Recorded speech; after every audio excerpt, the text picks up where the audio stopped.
ইন্না ইদ্দাতাশ শুহুরি ইনদাল্লাহি ইসনা আশারা শাহরান ফি কিতাবিল্লাহ।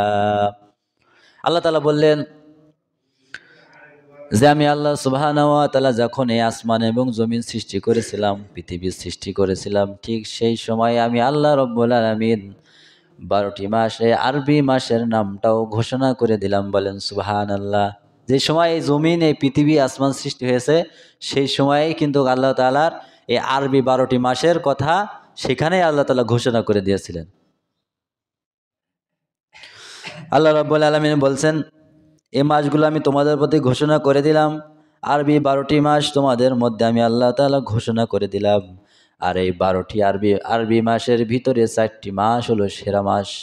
1 নম্বর হলো রজব মাস, 2 নম্বরে হলো জিলকাদ, 3য় নম্বরে জিলহজ এবং 4র্থ নম্বরে আরবি মাসের প্রথম মাসের নাম হলো মুহররম মাস। এই 4টি মাস আমি আল্লাহ রব্বুল আলামিন তোমাদের জন্য এই মাসের ভিতরে ভালো মাস হিসেবে গণ্য করলাম। বলেন সুবহানাল্লাহ। আর আজ রমজান মাসের সাথে তো তুলনা নেই, রমজান মাস বাদ। রমজান মাসের ভিতরে রমজান মাসের সাথে কোনো মাসের তুলনা নেই। সম্মানিত উপস্থিতি, রাসূল সাল্লাল্লাহু আলাইহি সাল্লাম এই মাসে মেরাজ করেছিলেন, মেরাজে গিয়েছিলেন। এর আগে বিশ্বনবী সাল্লাল্লাহু আলাইহি সাল্লামের মাথার উপর থেকে 2টা ছায়া আল্লাহ তাআলা সরিয়ে নিয়েছিলেন। বলেন কয়টা ছায়া?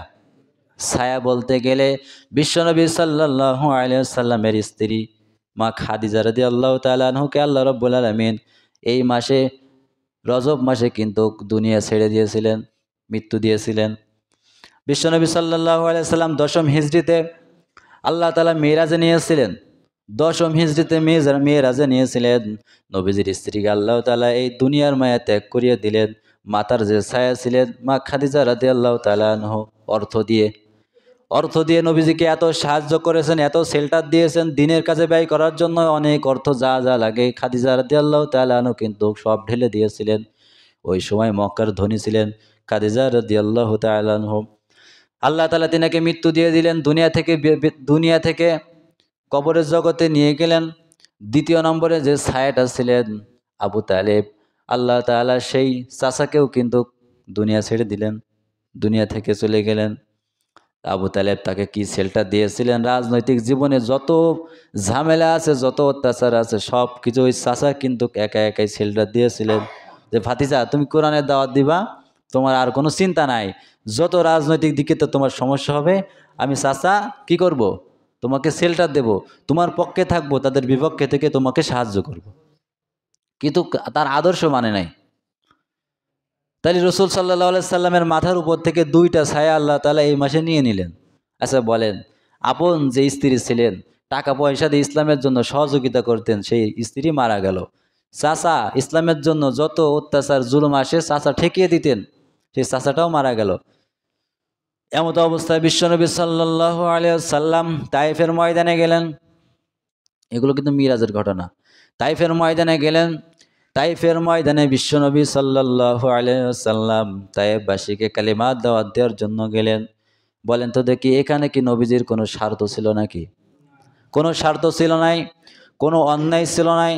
ওই তায়েফবাসীদেরকে জাহান্নামের আগুন থেকে বাঁচানোর জন্য তায়েফবাসীকে কালিমার কথা শোনাইতে গিয়েছিলেন। তায়েফবাসীর একটাও কালেমা গ্রহণ করে নাই, একটা তো কালেমা পড়ে নাই।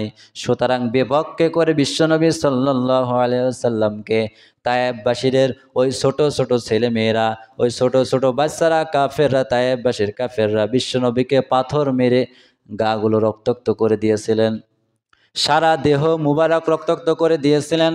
বিশ্বনবী সাল্লাল্লাহু আলাইহি ওয়াসাল্লাম এমন রক্ত গা থেকে পড়েছে যে পায়ের যে জুতা থাকতো সে জুতাগুলো রক্তে আটকে গিয়েছিলেন।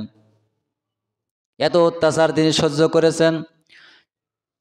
জিব্রাইল বা ফেরেশতা এসে জিজ্ঞাসা করলেন, ইয়া রাসূলুল্লাহ সাল্লাল্লাহু আলাইহি ওয়াসাল্লাম, আপনি তাদের জন্য একটু বদদুয়া দিয়ে দেন বা আমাদের কাছে বলে দেন যে আল্লাহ রাব্বুল আলামিন যদি বলে তায়েফবাসীকে সহ ধ্বংস করে দেব।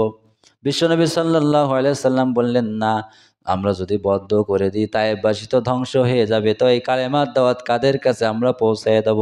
কোনো বদদুয়া করেন নাই। তায়েফবাসী থেকে সেখানে বিশ্বনবী চলে আসলেন। চলে আসার পরে মক্কার লোকেরা বলা শুরু করে দিল, মোহাম্মদ তুমি যে এক কালিমার ঘোষণা দাও, এক আল্লাহর ইবাদত করো, এক কালিমার কথা বলে থাকো, তো তোমার আল্লাহ যদি থেকেই থাকে, তোমার যে এত অত্যাচার করলো, তা তোমাকে তো কেউ বাঁচাইতে পারলো না। এমন কথা যখন বলেন, আল্লাহ রব্বুল আলামিন সেখান থেকে আসমান থেকে সহ্য করতে না পেরে জিব্রাইলের মারফতে জিব্রাইলকে বলে দিলেন, ও জিব্রাইল যাও, যে আমার নবীর কানে কানে বলো, ইয়া রাসূলুল্লাহ সাল্লাল্লাহু আলাইহি ওয়াসাল্লাম আপনার আর থাকার দরকার নেই, আপনি চলে যান।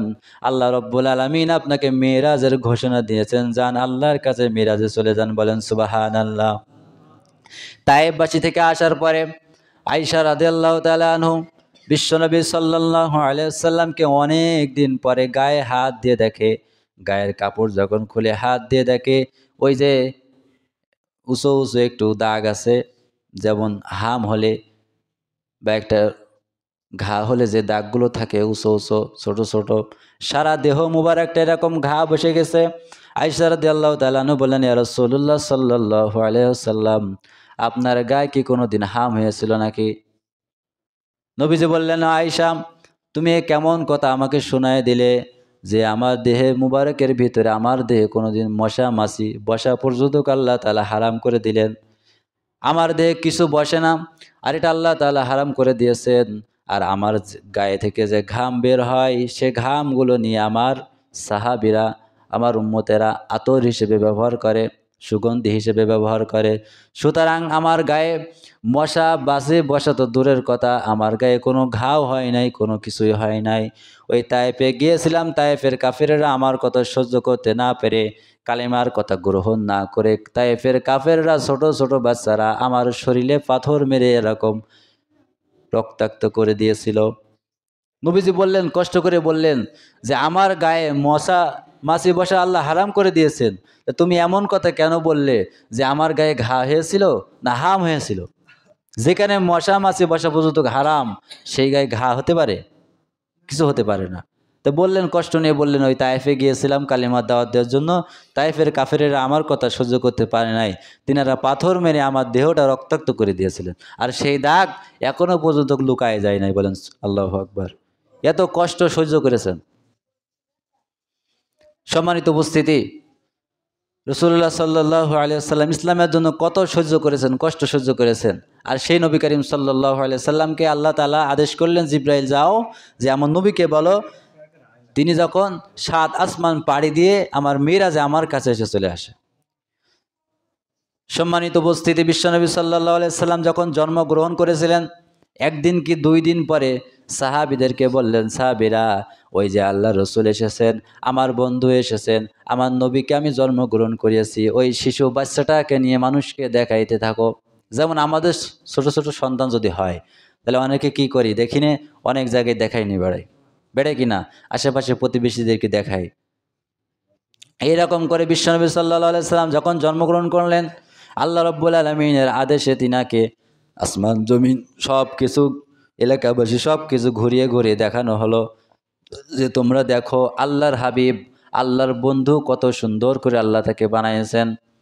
ঠিক এই কথাটা মেরাজে যাওয়ার সময় বিশ্বনবী সাল্লাল্লাহু আলাইহি সাল্লাম যখন মেরাজে গিয়েছিলেন, সপ্তম আসমানে দেখা হয়েছিল ইব্রাহিম আলাইহিস সালাতু ওয়াস সালামের। সপ্তম আসমান পাড়ি দিয়ে আল্লাহ রসুল সাল্লাল্লাহু আলাইহি সাল্লাম যখন মেরাজে গিয়েছিলেন, তার উপরে ছিলেন আল্লাহ, সিদরাতুল মুনতাহা, তার উপর থেকে আর যাইতে পারে নাই। ওখান থেকে আল্লাহ রাব্বুল আলামিন ঘোষণা দিয়ে দিয়েছিলেন, ইয়া রাসূলুল্লাহ সাল্লাল্লাহু আলাইহি ওয়াসাল্লাম আপনি যখন দুনিয়ায় জন্মগ্রহণ করিয়েছিলেন, আপনাকে যেমন ছোট শিশু সন্তান হিসেবে, আল্লাহর বন্ধু হিসেবে যেমন দেখিয়ে নিয়ে বেড়েছিল, আপনাকে আজকে আমি ঘোষণা করে দিলাম, নবী আপনি নিচের দিকে তাকায় থাকেন, আপনি সব কিছু আজকে তন্ন তন্ন সুন্দর করে দেখতে থাকেন, আমার সৃষ্টি কত সুন্দর। বলেন সুবহানাল্লাহ। সেখান থেকে বলছে, রাসূলুল্লাহ সাল্লাল্লাহু আলাইহি সাল্লাম আপনি নিজ দিয়ে তাকিয়ে থাকেন, চারিদিক থেকে দেখতে থাকেন, যে আপনার কদম তলে আমার দুনিয়ার সৃষ্টি, আপনার কদম তলে আমার সৃষ্টি, নিচে যত যা আছে সব কিছু আমার সৃষ্টি, আর এর উপরে তো আমি আল্লাহ রাব্বুল আলামিন আছি। আপনি চারিদিকে সুন্দর করে দেখতে থাকেন, আজকে আমার এই দুনিয়ার সৃষ্টি কত সুন্দর। বলেন সুবহানাল্লাহ।